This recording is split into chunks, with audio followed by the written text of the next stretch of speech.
नमस्कार। आकाशवाणी चंडीगढ़ से प्रादेशिक समाचारों के साथ मैं चंदन शर्मा। केंद्रीय स्वास्थ्य मंत्री जेपी नड्डा ने कहा है कि पिछले 10 वर्षों में स्वास्थ्य पर होने वाला खर्च 64% से घटकर 39% रह गया है। नई दिल्ली में अंतर्राष्ट्रीय स्वास्थ्य संवाद के 12वें संस्करण को संबोधित करते हुए उन्होंने कहा कि प्रधानमंत्री जन आरोग्य योजना के साथ साथ राष्ट्रीय स्वास्थ्य मिशन और अन्य योजनाओं के तहत प्रदान की जाने वाली सेवाओं के कारण स्वास्थ्य पर होने वाले खर्च में कमी आई। उन्होंने कहा कि सार्वभौमिक स्वास्थ्य कवरेज प्राप्त करने के उद्देश्य से 2018 में आयुष्मान भारत प्रधानमंत्री जन आरोग्य योजना शुरू की गई थी। श्री नड्डा ने कहा कि देश की लगभग 40% आबादी इस योजना के अंतर्गत आती है। श्री नड्डा ने कहा कि हाल ही में 70 वर्ष और उससे अधिक आयु के सभी वरिष्ठ नागरिकों को, चाहे उनकी सामाजिक आर्थिक स्थिति कुछ भी हो, इस योजना में शामिल किया गया है। शहरी स्थानीय निकाय चुनाव में भारतीय जनता पार्टी के कई उम्मीदवार निर्विरोध चुने गए हैं। करनाल नगर निगम के वार्ड 8 और वार्ड 11 में भारतीय जनता पार्टी के पार्षद पद के उम्मीदवार निर्विरोध चुने गए हैं। वार्ड 8 से संकल्प भंडारी और वार्ड 11 से संजीव मेहता निर्विरोध चुने गए।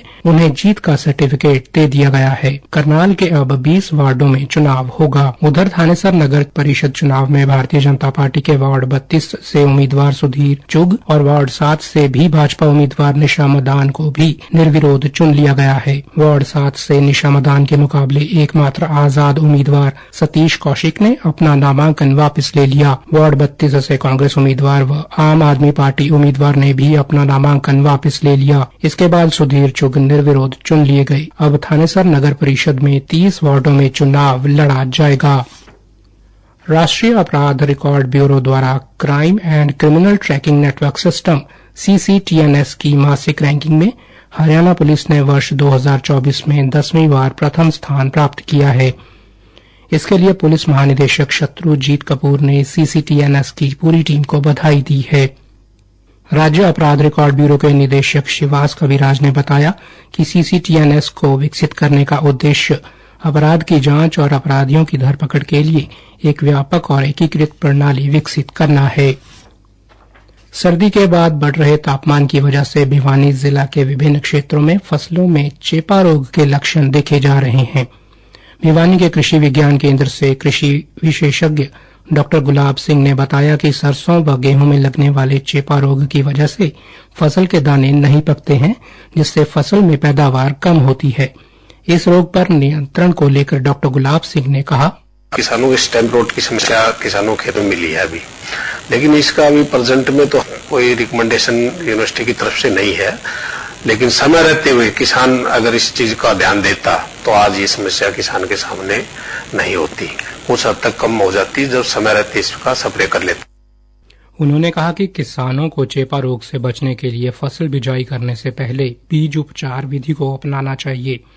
अब फसल पककर तैयार हो जाए तो 1 ग्राम बेविस्टिन 1 लीटर पानी में घोलकर छिड़काव करना चाहिए।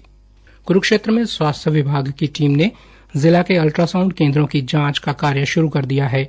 जिले के सभी 57 अल्ट्रासाउंड केंद्रों की जांच रिपोर्ट आगामी 7 दिनों में प्रशासन को सौंपी जाएगी।